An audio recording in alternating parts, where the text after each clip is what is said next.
Your old identity is nothing but the version of yourself that subscribes to the limiting beliefs, especially when there is an opportunity that presents itself for you to do more.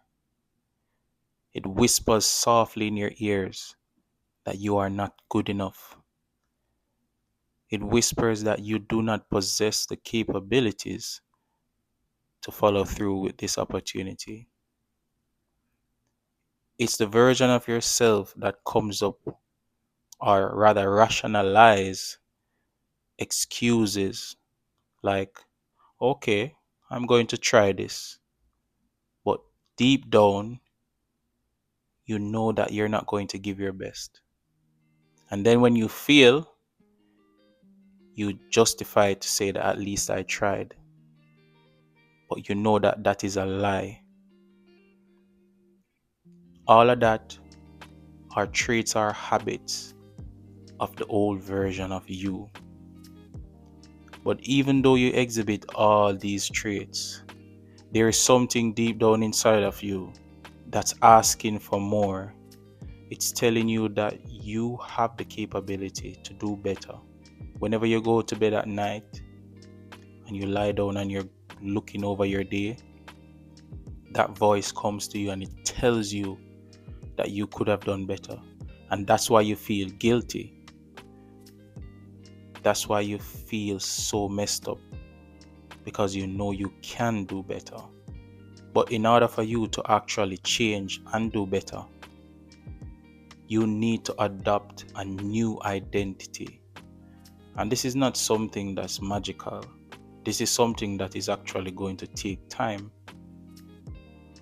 And what you need to do in order to adopt a new identity, you have to set in place certain actionable steps.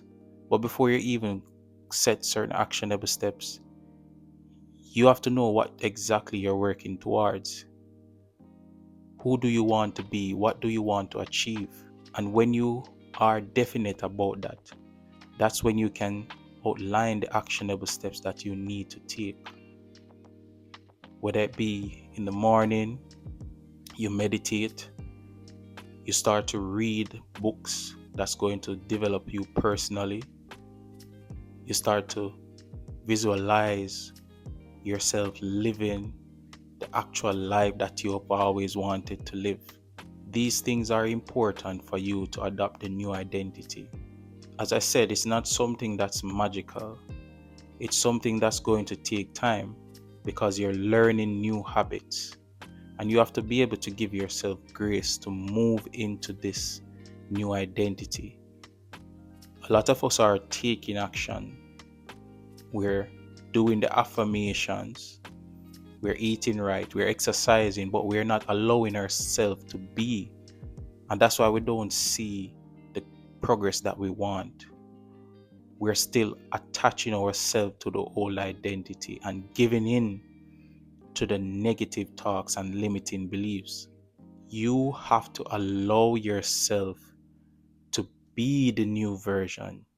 You have to allow yourself to move and be that new identity, to be the version of yourself that's confident, to be the version of yourself that goes after fulfilling its purpose, the version of yourself that is authentic.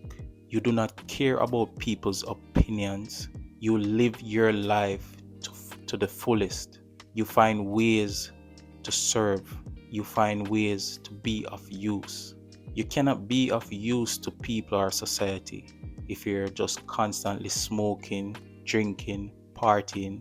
Those habits are bad habits, and it only can take you so far. But if you really want to do something with your life, you have to become more. You have to change your identity. And before you can change your identity, you have to be definite about what you want to achieve. And once you outline what you want to do, then you are going to create the actionable steps that you're going to take. It won't be easy. I can tell you that as someone who is currently on that path.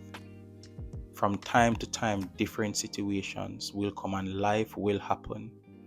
But that's why you have these actionable steps. That's why you have these new habits and systems set in place, so that when life begins to happen, you are not affected by the situations that happen around you, but rather you are detached from them and understand that this is a part of the process as well. And in order for my life to change, in order for me to grow, in order for me to achieve my goal, I have to stick to these systems and actionable steps that I have outlined for myself. And don't allow my feelings to get between what needs to be done. That's how you develop resistance. That's how you develop perseverance and resiliency. Because in spite of what's happening around you, you still do what needs to be done. So in simple terms, the old identity is the part of yourself that lacks direction, lacks authenticity, and is always people pleasing. But the new version of yourself is full of purpose. It is full of power, a strong sense of direction and purpose. And you know what steps you need to take in order to bring your goals and ambitions to life. Bless up yourself. This is the Resilience Hub.